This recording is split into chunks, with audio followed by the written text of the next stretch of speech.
Hello बच्चों, welcome back. तो KTG thermodynamics advance level series का क्वेश्चन नंबर 6 में लेकर आया हूँ। तो जैसा कि आप देख सकते हैं स्क्रीन पर क्वेश्चन आ चुका है आपके सामने। मैं एक बार रीड कर देता हूँ आपके लिए, उसके बाद फिर आप पॉज करके क्वेश्चन को ट्राई करना।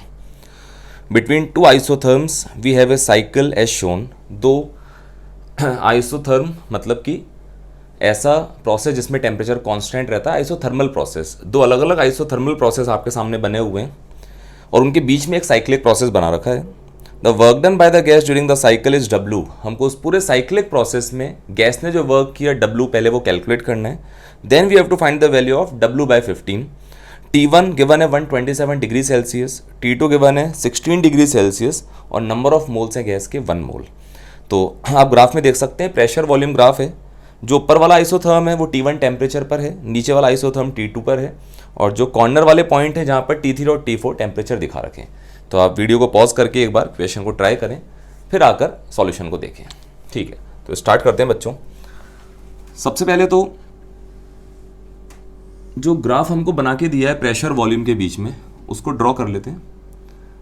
तो दो आइसोथर्म में दो आइसोथर्मल प्रोसेस ड्रॉ करते हैं। इसके दौरान सारे पॉइंट्स पर, सारे स्टेट पर टेम्परेचर T1 है, इसमें हर एक स्टेट पर टेम्परेचर T2 है। अब एक साइक्लिक प्रोसेस बना लेते हैं बच्चों, कुछ इस टाइप का, जिसमें बता रखा है कि यहाँ टेम्परेचर T1, यहाँ T2, यहाँ और यहाँ भी कुछ टेम्परेचर होंगे। मान लेते हैं थोड़ी देर के लिए कि इस स्टेट पर टेम्परेचर T3 है, इस स्टेट पर टेम्परेचर T4 है। ठीक है, एक बहुत इंपॉर्टेंट लाइन इस ग्राफ में दिखा रखी है कि ओरिजिन से पास करते हुए ऐसे एक डॉटेड लाइन दिखा रखी है जो कि इन कॉर्नर वाले पॉइंट से पास होती है। इसकी इंपॉर्टेंस है यहाँ पर। अब देखो, सबसे पहले कुछ वेरिएबल मानेंगे, जैसे पीवी ग्राफ में इस वाली स्टेट के करस्पॉन्डिंग मान लेते हैं वॉल्यूम है V1, प्रेशर है P1। ठीक है, इसके करस्पॉन्डिंग वॉल्यूम है V2 और प्रेशर है P2। ऐसा अज्यूम कर लिया मैंने।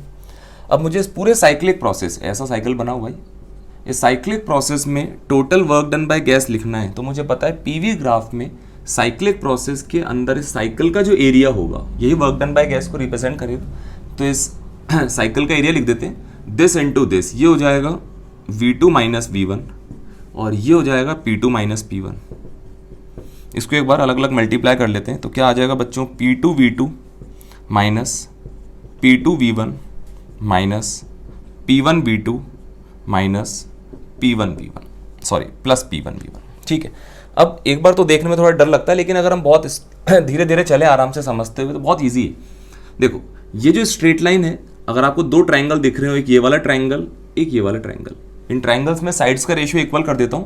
Perpendicular by base means P1 by V1 equals to perpendicular by base P2 by V2।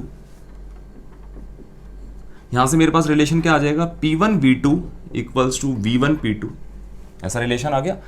और एक बात और देखें, अगर हम जैसे P1 V2 का मीनिंग देखना, P1 यहाँ का प्रेशर, V2 ये वाला वॉल्यूम। तो P1 V2 मतलब इस वाले पॉइंट की बात चल रही। P1 V2 को क्या लिख सकता हूँ मैं, NR यहाँ का temperature, NRT, PV equals to NRT equals to V1 P2, P2 है ये, V1 है ये, इनका प्रोडक्ट, मतलब इस वाली स्टेट की बात चल रही। इस स्टेट पे टेम्परेचर T4 था तो उसको लिख दूंगा NRT4। NR से NR cancel, T3 equals to T4। ये T3 बराबर T4 को एक नया एक T नाम दे देते हैं, टेम्परेचर T। मतलब यहाँ जितना टेम्परेचर है यहाँ भी उतना टेम्परेचर है। अब देखो आगे बढ़ते हैं।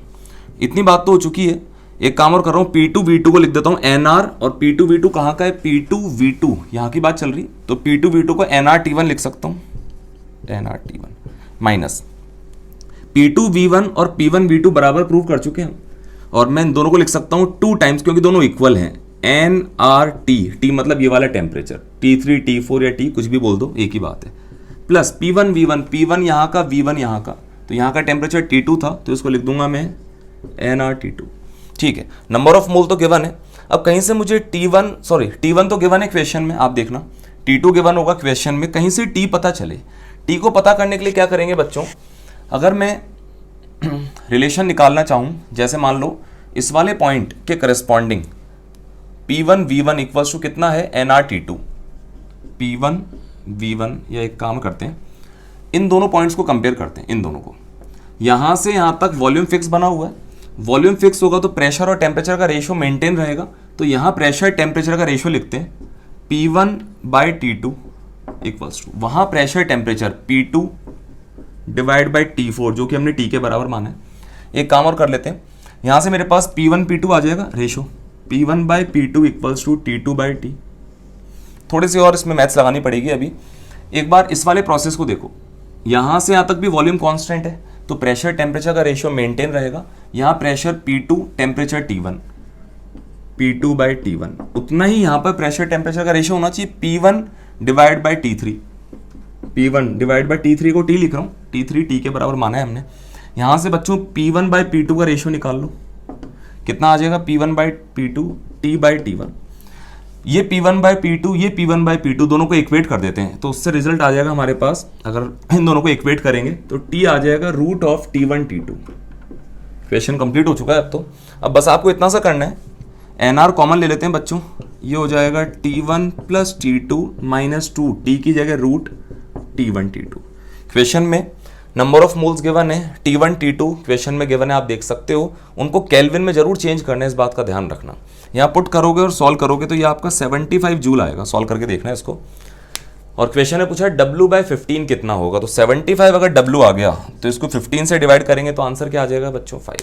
तो ठीक है, मैथमेटिकल क्वेश्चन है, पर इस तरह के ग्राफ टाइप के क्वेश्चन एडवांस लेवल में, एडवांस के एग्जाम में पुराने सालों में पूछे गए हैं। तो मिलते हैं फिर नेक्स्ट क्वेश्चन के लिए। Okay, bye bye, thank you.